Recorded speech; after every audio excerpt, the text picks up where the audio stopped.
Nå sitter vi og venter på bussen. Den kommer om 10 minutter. Du skal se hvor mye tull vi kan finne på til da.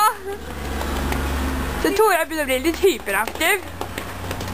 Skjønner hva du mener, hyper. Skjønner. Vi kan gå opp her og leke. Ja! Nei, vi kan klatre på andre siden. Og klatre på hjorten. Opp her. Sånn her. Der. Der er han. Jeg tror ikke det er lov å klatre på hjorten, nei. Det er så mye snø, altså. Da ser de fotsporene. Hvor snø er de økologiske skinnskoene dine? Lekre sko er positivt. Bladskoen. Jeg blir sånn da. Der.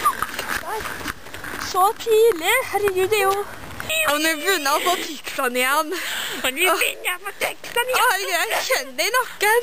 Jeg vet ikke. Åh, my god. Ikke gå fra meg, Lina. Jeg kan ikke leve uten der.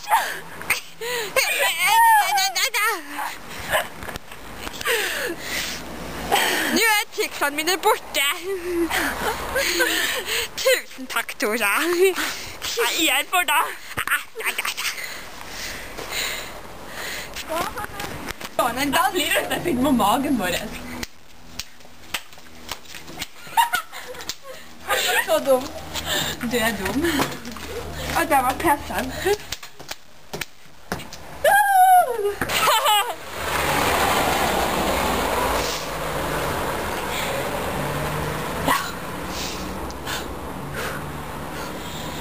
Nå har det gått 3 minutter. Nå er det ganske... 7 minutter igjen.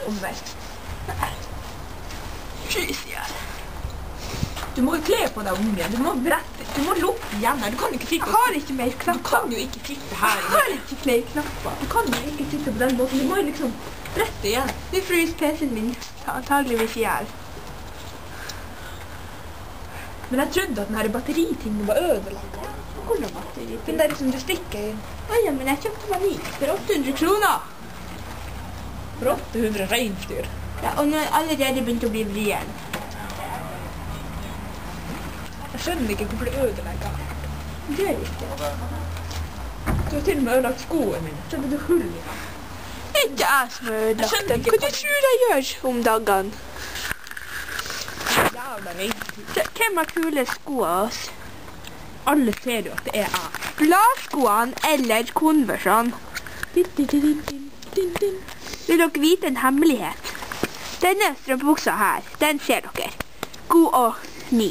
Du, hvis det er noen som driver som ser på her, så ser de på den. Ja, altså, de som er blinde, dere trenger ikke å se på det her.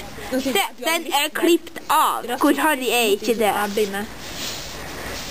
Det er jo ikke dem skyld at de ikke kan. Se, der er en gruppe med folk. Nei, nå kommer jo bussen vår. Er det bussen vår? Nei, det er nummer 14. Så den må vi bare glemme. Ja, nei, nå sier vi ha det. Ha det! Jeg vil ikke si ha det. Nei, vel da.